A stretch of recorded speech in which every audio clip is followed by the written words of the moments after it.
Welcome back to World Insight. AIDS prevention in China is now at a critical stage. Government figures released ahead of World AIDS Day on December 1st show that in 2007, 140 people were infected by HIV every day in the country. The stigma of the disease is still strong. In our final story, we look at how China and the World Health Organization are reaching out to groups at risk.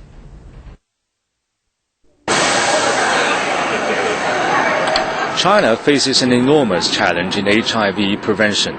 With its 1.3 billion population, even a very small percentage of infection could mean big numbers. Zambian doctor Connie Osborne came to China in 2004. Her work on AIDS began more than 20 years ago in Africa. The AIDS epidemic has major regional differences. The biggest difference is that in Africa you have a generalized epidemic, meaning that the epidemic affects all groups of people, men, women, whereas in China it's a concentrated epidemic, meaning that it's affecting certain high-risk groups. We can mention sex workers and their clients, men who have sex with men, injecting drug users, and also former plasma donors. Populations at higher risk of exposure are mainly those who practice unsafe sex and use drugs. They are not isolated groups, but part of the general population. This is where the challenge is for HIV prevention. Dr. Wiwat Pitakorn has achieved remarkable success in preventing HIV infection spreading from commercial sex settings to the general population in Thailand. He came to China in 2005 and emphasizes the urgency of prevention efforts. In Thailand, initially it came from IDU epidemic, and subsequently it followed by sexual transmission after disease passed through sex workers to general population. And now China is coming to that phase. So it is very crucial at this moment that sex work prevention, in sex work should be effective. Otherwise, when the disease goes to general population, it will be very, very difficult to control. Act now or pay later is the common message from disease prevention experts like Dr. Wiwat. The general public needs to be educated on ways to prevent HIV infection. It also requires grassroots medical workers to reach out to those at higher risk. Tumen Community Clinic in the northeastern city of Shenyang is setting an example. Piao Jingyu is in charge of the clinic. Treating the local community during office hours is only part of her job. Intervention programs in populations at higher risk demand extra hours in entertainment facilities. That's when and where she can reach young girls who are most likely to be exposed to HIV. When we started the prevention program, every entertainment establishment refused us. They would not even admit that entertainers at high risk exist. They also told us not to come back. Some even told the security guards to get rid of us.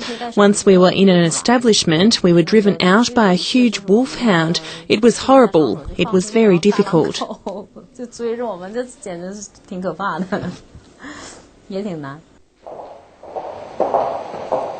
Piao Jingyu started HIV prevention programs 5 years ago.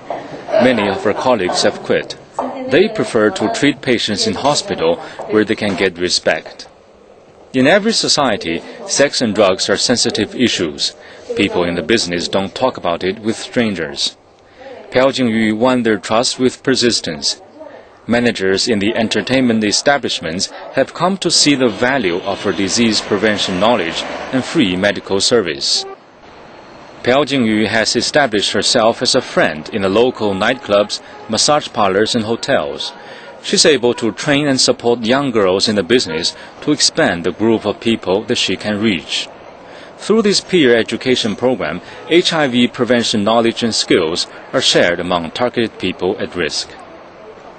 Piao Jingyu's program now covers more than 1,500 girls who make a living in the local entertainment establishments. She also set up a health care center for commercial sex workers in the community clinic, which provides regular testing and counseling services. But if anyone gets it, we shouldn't discriminate. We should give them the right help. Think about it. If someone has nobody to talk to, not even one to go to help for, how can they survive? We should do our best to help. Maybe you can't help much, but you can say something good, show your care, and make them feel better. With the involvement of more and more people at risk, HIV prevention efforts have made a lot of progress.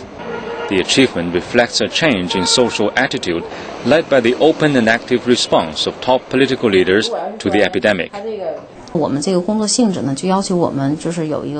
intervention has principles decided by the nature of the work. One is confidentiality and the other is no moral judgment.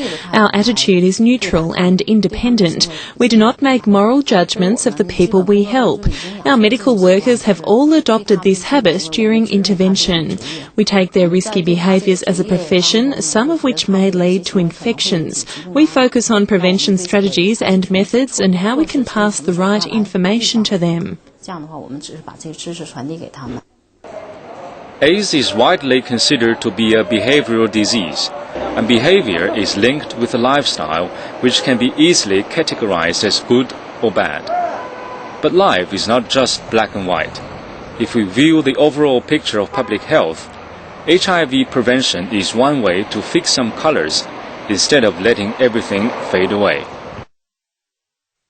AIDS is still one of the greatest threats to human beings on our planet. 2 million AIDS-related deaths occurred in the passing year. Latest research shows that sexual transmission is the dominant cause of new infections in China. As the World Report says, human behavior is hard to change. We have to change our attitude if prevention efforts are to succeed. Tolerance may not be the cure for AIDS, but it can save lives and help those affected live better. And with that, we come to the end of our program. If you have any suggestions, please email us at worldinsight@cctv.com. I'm James Aiken. On behalf of the team here, thank you for watching, and join us again next week for your insight on World Insight.